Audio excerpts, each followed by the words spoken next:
So, a cage went in search of its bird.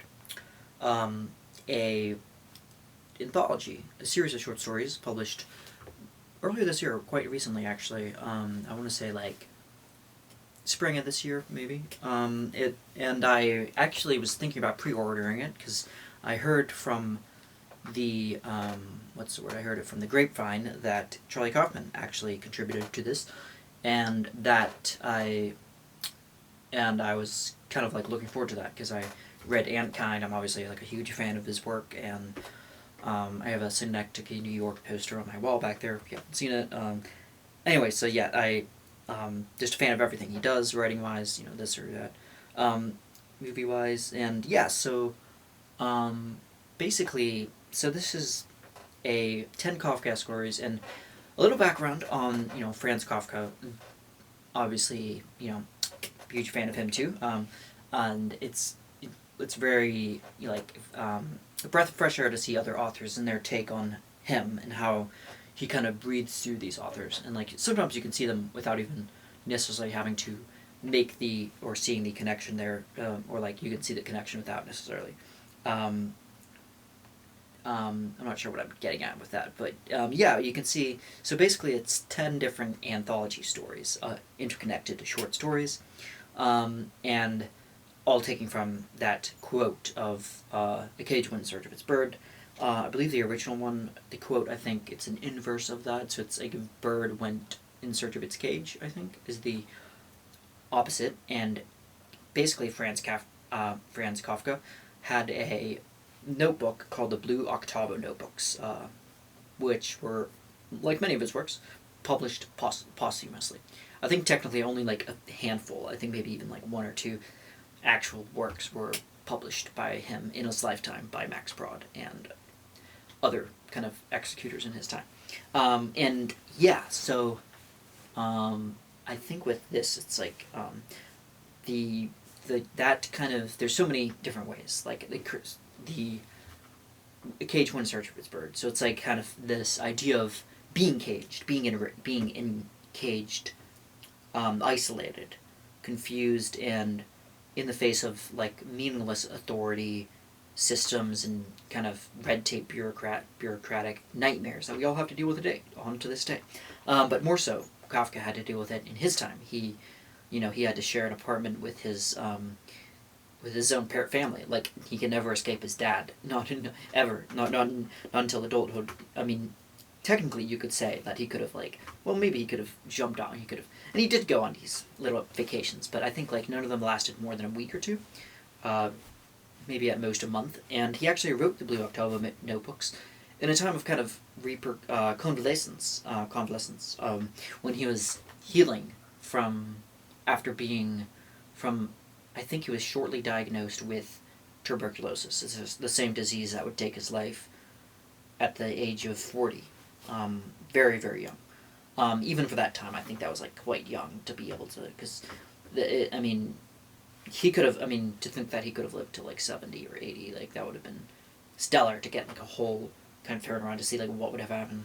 But then you get into this kind of fantastical kind of, almost like mental kind of, I don't want to call them masturbatory fantasies, but just kind of, I don't want to sound too denigrative, but like fantasies like in Doctor Who with like, with Vincent van Gogh having, like a full circle of people, him actually seeing people adore his work. Funnily enough, actually, Troy Kaufman mentioned that in Antkind. He talked about how the critic Rosenberger, I think, was talking about that and how heartwarming it was, and I just thought it was kind of funny. But anyway, I think there's this idea of like the author, like the artist finally getting due admiration and validation and fandom, and I'm like, it's nice to know. It's nice to kind of know, but I think it also takes away from the I don't know, like I think like if everybody played by the rules, if everybody just like I think that initial kind of anonymity and being like almost completely unknown in your lifetime is actually kind of a benefit, because people see it as like, oh, this makes us all the more lucky that we found him, or her, or in this lifetime. And yeah, so it's a common kind of theme I've found. So yeah, that's the kind of the gist of Kafka and his. I keep interchanging between Kafka and Kafka. I'm like, whatever at this point. But anyway, so yeah, so Becca Rothfeld did the introduction, and it's the only place where I could find it all written down here on my phone. So yeah, the first one is Art Hotel by Ali Smith. And it's basically an interesting kind of thing of this hotel that also serves art. And I did read one Ali Smith book or collection. I think it was a collection of stories. I think it was called Autumn. And I could sense kind of the Kafkaesque thing, I think. But yeah, it was only semi-recently that I read that too. So, but yeah, I do sense there's like kind of a kind of Haruki Murakami kind of vibe too going on with her style. Kind of like dwelling between magic realism and the kind of the beauty and the mundane as well. Like there's a lot of beauty to be found in the kind of maudlin stuff, or not the maudlin, but the tedious stuff too. But yeah, so this art hotel, and then is like an interesting kind of take on this kind of a mutual kind of thing of trying to serve both, you know, the artistic kind of purposes and also have them stay at the place as well. It's kind of like trying to like have these two contradictory things, which is quite Kafkaesque in itself. Having those two things somehow work mutually and compatibly together, and like it ends up kind of falling apart, and like the guests aren't really interested in the art that has to offer, and that not really people will really understand the art, you know, nouveau or the Beau, what's the other name? It's like or Art Deco or whatever it is. Nobody's really gonna be all that infatuated with it because they're on in a different context. So like there's different intentions, I think, or there's a different.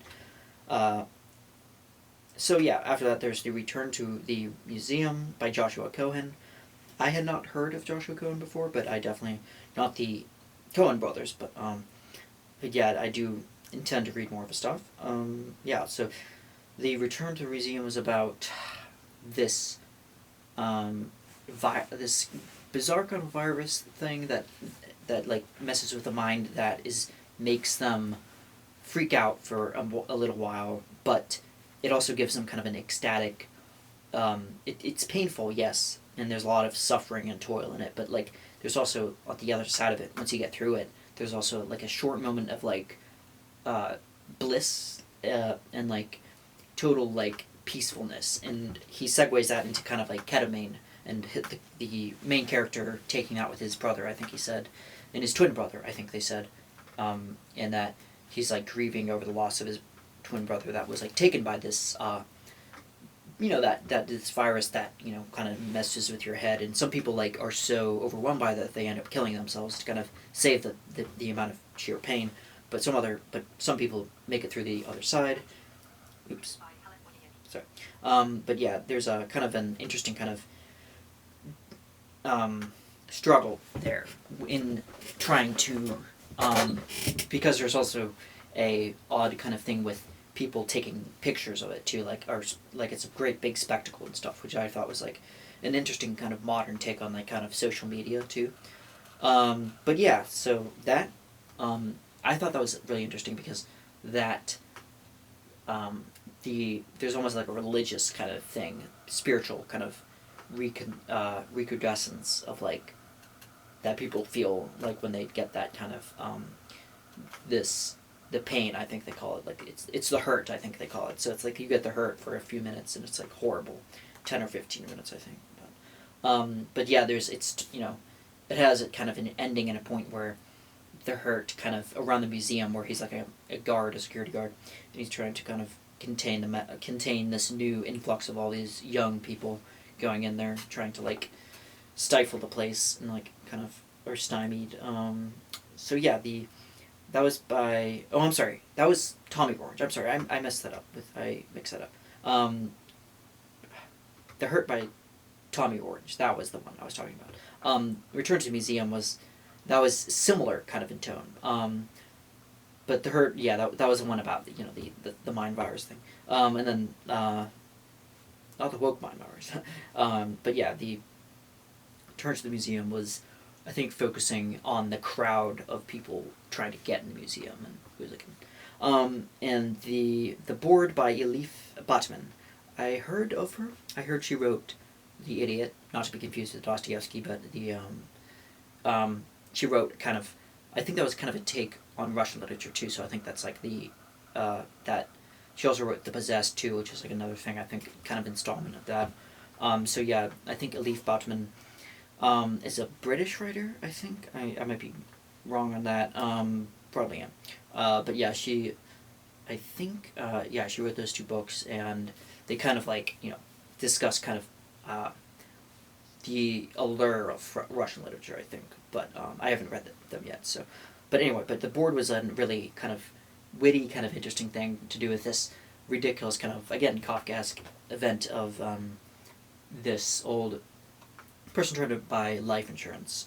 This lady, or a home actually. She's trying to buy a home, so she shows up at this board of all these different people, and they're all like wearing these outdated kind of outfits and all like talking in like a very old colonialist kind of transatlantic kind of way of like, oh, I feel that she's much too, like she's like buying a house at this is the first time she's bought a house at this age, and like they're all like kind of like not like insulting her to her face, but like just very kind of like condescending, and like they all just keep going around in circles, and like nobody's ever really coming to a head on any kind of resolution whatsoever. Like that's classic kind of Kafkaesque, like people like in the trial, like there's like somebody he like Kay stumbles upon somebody like getting whipped in like this different in like kind of in this caged area, like in this area he's just like, oh, okay, I saw too much there. But yeah, this kind of aspect of like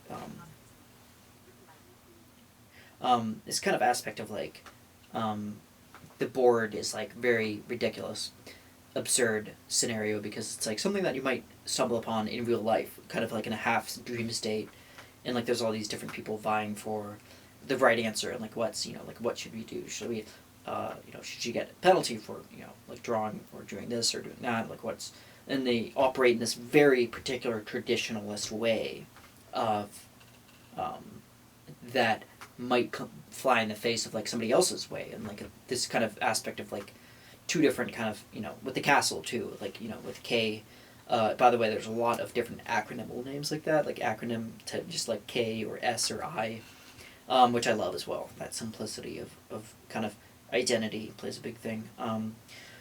So anyway, but yeah, so the board by Elif Batuman, and then God's Doorbell by Naomi Alderman. That one is a little rusty on me. I don't know why I'm like kind of a little bit forgetful. Then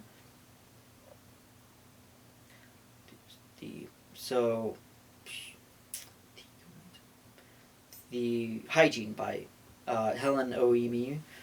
There's like an interesting kind of back and forth between email, I believe, of these 2 friends and comrades in Korea, and they're kind of like, it's like a kind of very kind of back and forth, a lot of miscommunication, a lot of different he said, she said kind of things that nobody really seems to come into a conclusion on, and it's like it's a very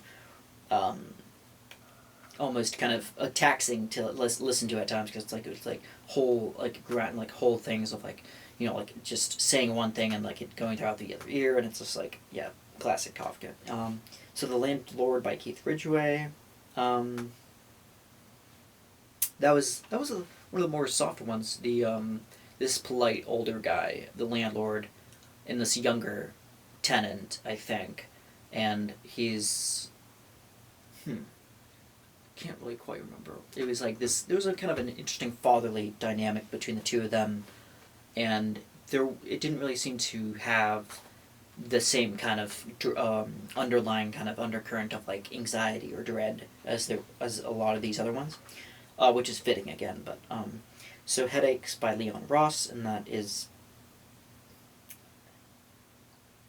and then the last one was This Fact Can Be even be proved by means of the sense of hearing by Charlie Kaufman, which is one of my favorites off the thing. And it's by far, I think, the longest one, at almost an hour. And that one is very, very heady. It's very trans, kind of, not trans, it's the opposite transparent. It's very almost inscrutable to like find out, because it's like establishing the narrative to be, it's a very convoluted in a great way too. It's because brilliant the way he frames this narrative device of like this writer like him, and we're getting self-referential, of course, classic Charlie Kaufman, classic Kafka too. So yeah, there's this gripe he has with establishing the characters he's writing, and like establishing how they interact, how he's interacting with the world, and like using a neural map. He uses that word. He's trying to.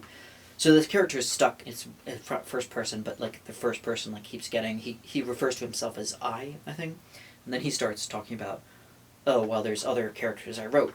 Of course, that's J, and that's J, or this or that or that. Of course, I was J, my high school girlfriend. So he brings up these other people, and it's written in such a way of like this stream of conscious way of like kind of James Joyce kind of style of just like maybe, but like he'll say something like like, but I he's forgetting stuff because he's older too, so he's talking about being interviewed by this lady, and he's talking about how the lady misunderstands his work, and he's like, but maybe I should be this or that, maybe that'll come off as too this, maybe that'll come off as too polite, maybe it'll come off as too impolite or whatever. He's like constantly struggling to find the right kind of attitude to take, or the correct way of doing anything, if there is any. So the narrator is just like stuck in a loop of just kind of circuitous feedback, and he's like just completely overwhelmed. He's like, there's a sailor in the audience. There's only 6 people in the audience: a Latvian lady, a sailor, a handful of people. So some of them take offense at what he says about his writing, because he talks about autofiction, that he's like, it's autofiction, it's not meant to be real. Like, I'm talking about, the people in my novel have the same kind of tendencies maybe, but it's, of course, I wouldn't do any of the things. And then this is where it gets interesting, because he talks about Kafka's, every one of us, his quote from the Blue October notebooks too, every single one of us houses a room in our heads that is, that no one else can see, but you can hear it, I think, something to that effect. And then he talks about how he's like, I don't know why, how did I write that, what did I mean by that? And then it turns out he's like, oh wait, I plagiarized Kafka. Now the narrator's like losing his mind, feeling like he could, it's like, oh, I could get 10 years, if I do that. I could find $250,000. Like, so he goes in that kind of very, it's too easy to call him like a Woody Allen-esque a little bit, but it is a little bit of that, very just kind of circuitous, self-referential, kind of, some of it's nonsensical, but it's a lot of it's very human. Like, it's very a human kind of drive we all have to kind of exceedingly overthink our way into a pit where we don't get out of it. And it's like this is like an example of taking that to the nth degree of just like, what if a character does this to its, to its logical conclusion? And that's what he does, is like constantly. And he plays around kind of with the gender kind of pronouns of like, maybe it's a she. Well, maybe gender is fluid, and he says that. Maybe the character he's writing is a female, so he says. So he makes the pronoun, the kind of like able to be kind of interchangeable, and then he talks about the Latvian lady, of course, or one of the ladies being his high school girlfriend, I believe, and then that she claims when he's signing her book after the interview that he had a horse costume where he was like the top half and she was the bottom, or something like that, and like that he passed gas, and then he was like, but no, I can't, it couldn't have been me. It's like, I've never done that before in my life. I spent so much of my life trying to be so good at, not passing gas, and like, I just thought it was like really just like, maddening, kind of insane, kind of, the amount of, defensive and like mixed with kind of this very just like,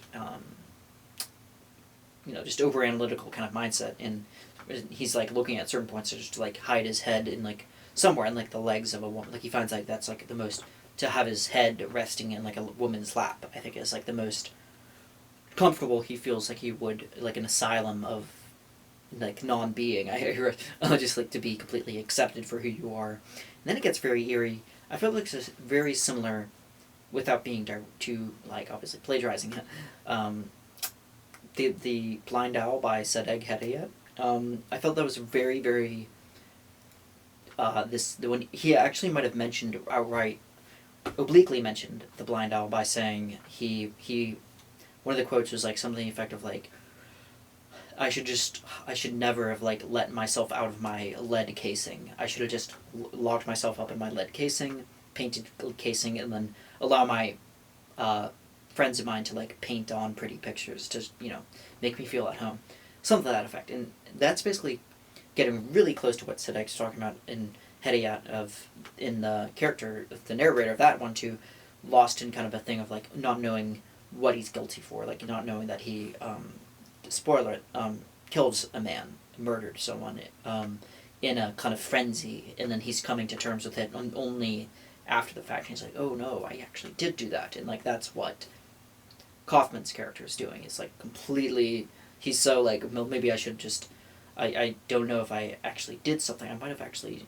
done something illegal here. He's like without even thinking about it. That's the kind of that's a very head banging, what's the word, kind of question, like a kind of very provoking kind of like what if question of like the sanity, and then the stuff that we all do, like where does reality end, how sane is sane, how how much should we decriminalize this or that, or it's like it's a very postmodern but also a very human question, I think, too. But yeah, so he ends up kind of coming to terms with that, and like the lady, the old lady also kind of, because he's also kind of old at this point too, is like also she the Latvian lady too is like kind of resigns herself to his ways and like his kind of like bouts with forgetfulness, and they kind of like like rest in each other's arms, and then I think that was the end of it. But yeah, it was really brilliant. All of them were brilliant. Feel bad because there was one that I missed, which was the apostrophe. It was a very, very clever, very witty one about the I think it's the Apostrophe's Dream by Yiyun Li. Yiyun Li, I think. Yiyun Li. That was like a narrator from the point of view of like all these different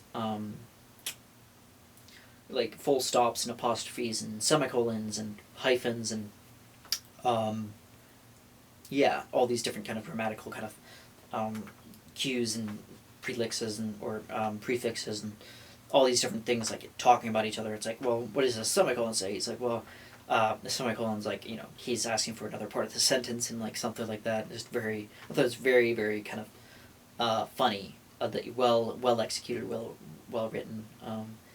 But yeah, that was all I have for now with A Cage Went in Search of a Bird by those 10 authors. So yeah, thanks for watching.